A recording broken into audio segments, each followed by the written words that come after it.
Kath is in Copley Square, where we hope someone brings him a cup of coffee or something. It's freezing out there, but he's been talking to lots of people walking by. Who do you have with you? Oh, there you go. Right on cue, Ryan. You know, Roby's still probably got to one-up me there, but we do have Bree, who's stuck in town during spring break right now, just came by and delivered hot chocolate for our entire crew. So very, very nice of you. Tell us a little bit about what's happening today, how you're stuck in Boston. Well, our train service was canceled, and so I'm snowed in at the Lenox, which is fabulous.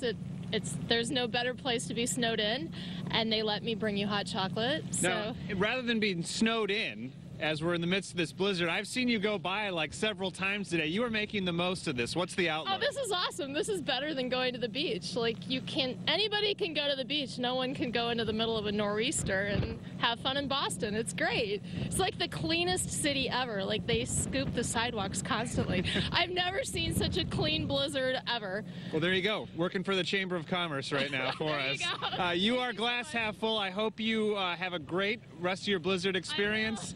And eventually make it to the rest of your spring break trip. Great, thank you. All right, so a lot of friendly people out here delivering hot chocolate and helping us out here. As you can tell, right now that wind has been picking up and the snow's pelting us in the face. I think we're up in around the 9-inch region right now here in downtown Boston as we continue to observe this blizzard and what it's doing here to the Copley Square area. The good news throughout the day has been we haven't seen a lot of cars on the road, so it's been pretty quiet. We've probably seen more people on foot than in cars, and people just trying to make the most of this. So, you know, we're trying to make the most of it just like Bree, and we'll continue monitoring things for you here in the storm. But for now, we'll send it back to you guys. Deserve